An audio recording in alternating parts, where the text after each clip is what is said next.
Hey everybody, most of you seem to like my last video where I showed you the results of working with the Automobilista 1 physics engine for a couple of days trying to make a fun arcade type handling vehicle. And while I have your attention, this is another example I want to give. And this is a beautiful track, you can just see the ray traced content here. But it is functional, we've got some circles. I've made two cars now. This one is slowly to react with the steering and quick to straighten. And it has very little slip in the car.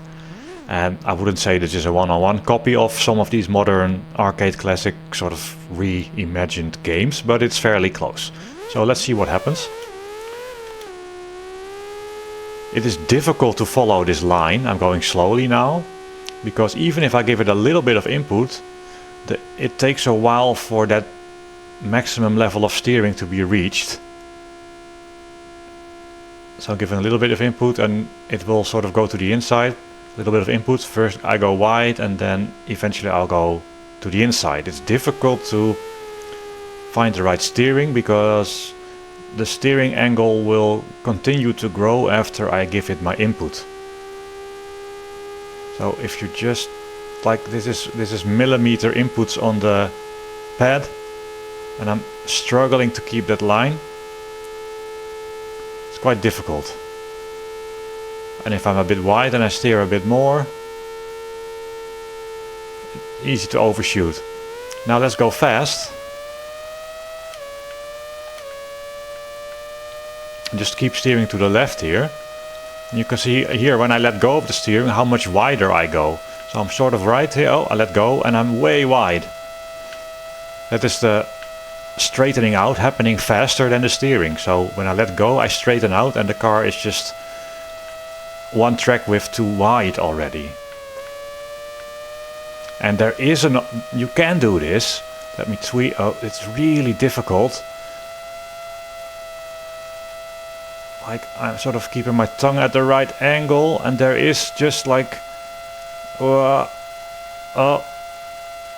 and every time I let go I go too wide, and every time I steer a bit too much I go too tight, and I'm really trying to control the joystick here. And if I accidentally let go and then tight, you see I'm way out there. So following a circle like that, and if you're developing a game like this, make a little track like this with lots of circles and things to try and move your car around and take these corners. So it is not just the ramping up of the steering that is slow and then the straightening that is fast. Once the car is starting to point to the inside, it immediately goes there. It never seems to follow an arc, it always seems to follow a straight line. Wherever the nose of the car is pointing, that is where you're mostly going. So I made it more responsive now. Very responsive. But it still requires really precise joystick input. They are a bit easier because I see the result of my input directly. So you can see I can follow the line pretty nicely. But if I accidentally steer fully, whoops, I'm way offline in no time. And if I let go of the steering, I'm probably also way offline in no time. Because where the car is pointing, it's instantly going. So just making the steering faster makes it more difficult in certain ways and easier in other ways. So now I'm driving the car from the last video.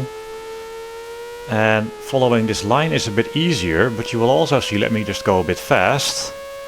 It is visually clear that the car is pointing more inwards than the circle we are following. So it is slipping. It is pointing more inwards and we can control this line, and you see I'm letting go of the steering, giving it little sort of binary inputs. And we're following the line almost perfectly.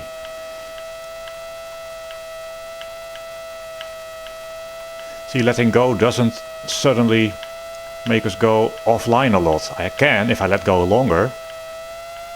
Now I'm way offline, but just briefly letting go isn't a problem. So we can follow this track much easier, and if we want to go tighter we just keep steering for longer. Or we lift off. It helps a lot too. And I had to apply some opposite lock there, you saw that, it was intuitive, did it really cause it trouble, really. And I can go slow or fast, doesn't really matter. It is more sensitive at low speed. But even here you see the tail of the car moves around. Another huge benefit, so what's happening here is I'm always following sort of an arc. And the car does not instantly change direction. The arc you are on gets a little wider. The radius grows or the radius gets smaller. But at this exact moment it doesn't respond. So when the car turns, initially it doesn't even go in the direction it's pointing. It will slowly want to go into the direction it is pointing, rather than directly with some of these games that have sluggish response. And then the car sort of moves where the tires are forcing the car to go. And here it is fluid, it slips. Another huge benefit of this, I think, is the penalty for being sideways is a lot of drag, because the tires are dragging on the road at an angle. See, if I go tighter, the speed drops a lot. And if the speed drops, the radius of the corner also of the turn you are making also gets smaller. So this naturally pulls the car to the inside because I'm losing speed, and that makes it easier to make a tighter turn. So that's just sort of a logical intuitiveness, and you can just see how easy it is to follow the line. And the car is at an angle. Follow it with the right tire. Down a gear gives me a bit more power.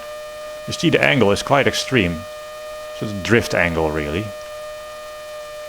Completely letting go of the steering, and you see how fast the front wheels react. Doesn't cause an immediate reaction. It changes the arc my car will take, but initially the shape of the arc is the same. It just changes the arc a little bit, so after half a second or 1 second I will be somewhere else, but not initially, because where the car is pointing is never where it is exactly going. So oddly enough, despite it reacting fast compared to some of these modern games, it doesn't actually change direction all that fast, because that is really twitchy and hard to control. Well, it's still kind of fast, but the car rotates, but it doesn't quite go where you see it pointing. And you can much easier control an arc and adjust the radius of the arc with some more steering, or letting go of the throttle a little bit, or adding a bit more throttle to make the radius wider again. Let me put something on the screen now that I will have yet to draw. I don't know how nice it will be. So we have an amazing hairpin here, and let's say we use a model where the car is basically going where the nose is pointing, and let's make the controls fairly snappy.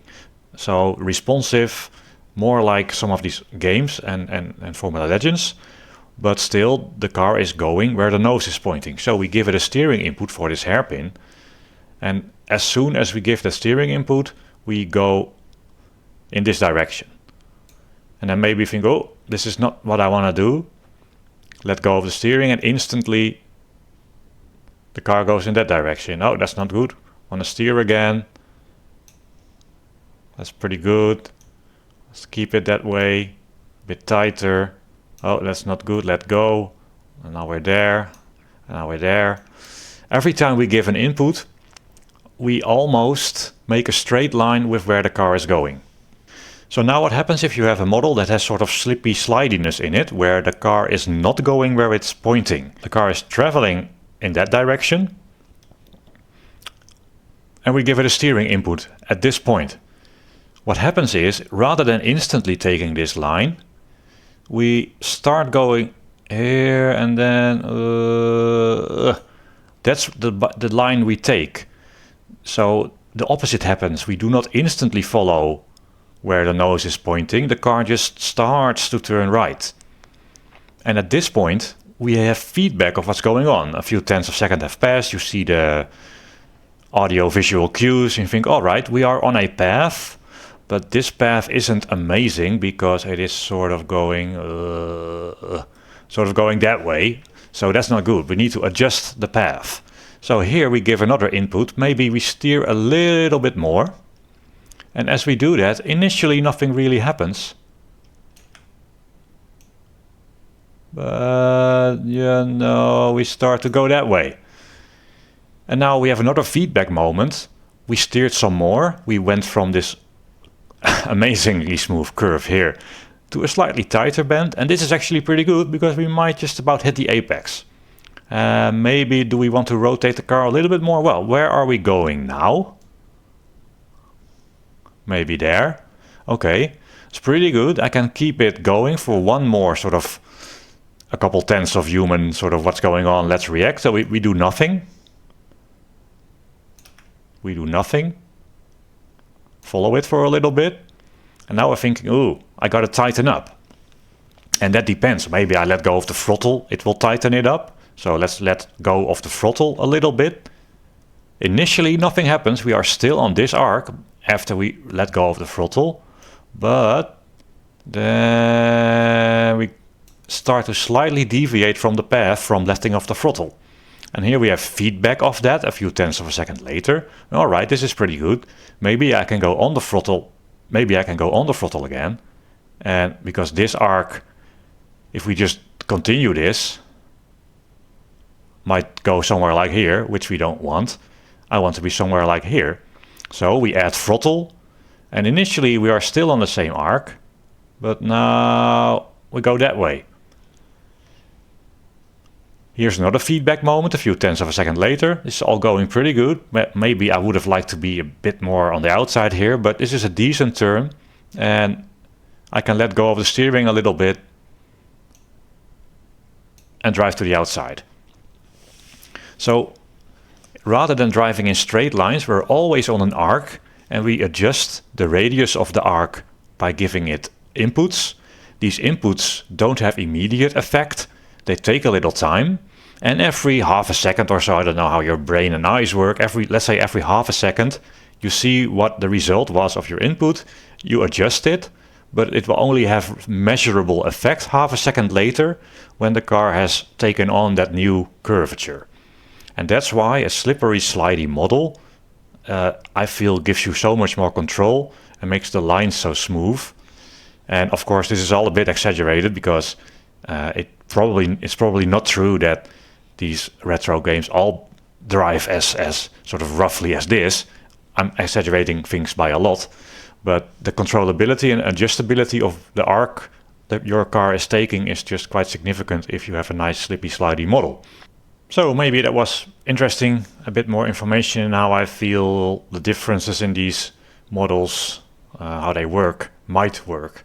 I don't know everything. I don't know exactly how these games are made. This is all with a grain of salt, just some observations. So maybe it still was interesting to you. Probably more arcade content at some point. But for now, thanks for watching and bye bye.